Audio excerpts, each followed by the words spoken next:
हलचल TV network और आप देख रहे हैं हलचल टीवी न्यूज। हर हलचल पर नजर, हर हलचल की खबर। गुजरात सरकारे थोड़ा वक्त पहला ગુજરાતની 9 જેટલી નગરપાલિકાઓને કોર્પોરેશનમાં પરિવર્તિત કરવા માટેનું જાહેરનામું બહાર પાડ્યું। એમાં ખેડાલીલાની 2 નગરપાલિકાઓ નડિયાદ અને આણંદ એનો પણ સમાવેશ કરવામાં આવ્યો છે અને આજુબાજુના વિસ્તારમાં આવેલા ગામો એને જોડવા માટેનું નોટિફિકેશન પણ બહાર પડી ગયું છે। એના વિરોધમાં ખાસ કરીને આણંદ કોર્પોરેશનની સાથે સરદાર સાહેબનું મૂળ વતન જે કરમસદ, એ કરમસદને પણ કોર્પોરેશનની અંદર જોડવામાં આવ્યું છે। કે હું પોતે એવું માનું છું કે સરદાર સાહેબનું નામ કાયમ જોડાયેલું રહે એવો કોઈક માર્ગ સરકારે શોધવો જોઈએ। અગર તો કરમસદને આ કોર્પોરેશનમાંથી એને અલગ વ્યવસ્થા કરીને જુદું રાખવું જોઈએ હું પોતે વિચારું છું। કારણ કે સરકાર સરદાર વિશે હર હંમેશ વાતો કરે છે, પણ જ્યારે હકીકતમાં અમલ કરવાનું આવે ત્યારે સરદાર ક્યાંક ભૂલાઈ જતા હોય છે। એ રીતે આમાં પણ કોઈક જગ્યાએ સરદારને ભૂલાઈ ગયા હોય એવું હું પોતે માનું છું। એટલે એના અનુસંધાને કરમસદ ગામના નાગરિકોએ, યુવાન દોસ્તોએ અને સૌ નાગરિકોએ સાથે મળીને એમનો વિરોધ સરકારમાં નોંધાયો છે અને આજે પણ એના માટેનું વિરોધ આંદોલન ચાલી રહ્યું છે। હું એને ટેકો આપું છું અને હું પોતે એવું માનું છું કે સરદાર સાહેબનું નામ કોઈ પણ જગ્યાએથી ભૂસાવવું જોઈએ નહીં અને એવો કોઈક રસ્તો કાઢવો જોઈએ કે જેને કારણે સરદારનું નામ કરમસદની સાથે જોડાયેલું રહે અને કરમસદનું નામ ચાલુ ને ચાલુ વર્ષો સુધી એનું નામ રહે એ જાતની વ્યવસ્થા પણ કરવી જોઈએ।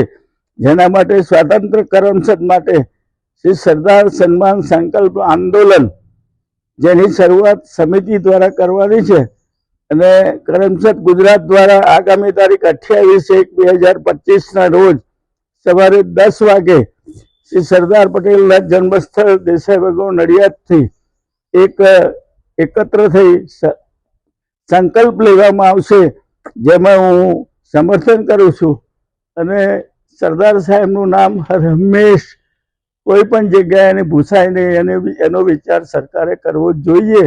અને સાથે સાથે એ પણ કહું છું કે જેવી રીતે અમદાવાદમાં સરદાર સ્ટેડિયમનું નામ બદલીને મોદી સ્ટેડિયમ કરી દેવામાં આવ્યું, તો રાતોરાત કાલે સરકાર કંઈક જુદી જાતનો વિચાર કરીને બીજું કંઈક નામ જગ્યાએ પણ સરદારનું નામ ભૂસીને પોતાનું નામ કરી દે એવી મને શંકાઓ જાય છે। એટલે સૌ નાગરિકોએ જાગૃત બનવાની જરૂર છે અને ખાસ કરીને કરમસદના નાગરિકોએ એક નાના મોટા તમામ નાગરિકો ભાઈ બહેનોએ આ આંદોલનમાં સહકાર આપવો જોઈએ હું પોતે માનું છું। અને એ ઉપરાંત પણ બીજા ગામોએ પણ સરદાર સાહેબના નામને કોઈ પણ જાતનું નુકસાન ના થાય એ માટે પોતે વિચાર કરવો જોઈએ।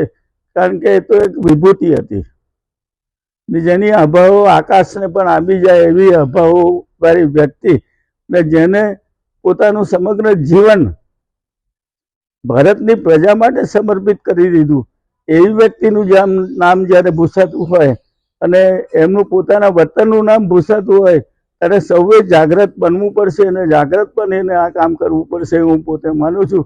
અને મને પોતાને દુઃખ એટલું જ છે કે સરદાર મેમોરિયલ શાહીબાગ અમદાવાદનો હું અધ્યક્ષ છું।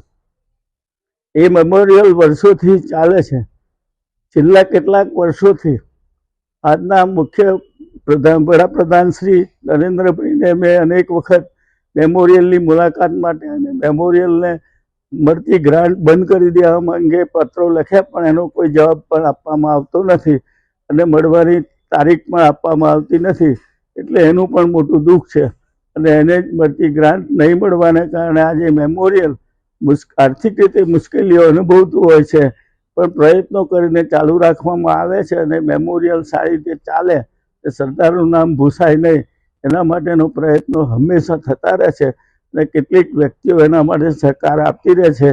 એમ હું એવું માનું છું કે આ નગર રચનાની અંદર પણ સમગ્ર પ્રજા એક સાથે અવાજ ઉઠાવીને સરદાર સાહેબનું નામ ભૂસાય નહીં એવી જાતના પ્રયત્નોમાં સાથ સહકાર આપે અને આ યાત્રાની અંદર સૌ યુવાન મિત્રોને સૌ જોડાય એવી હું સૌને વિનંતી કરું છું.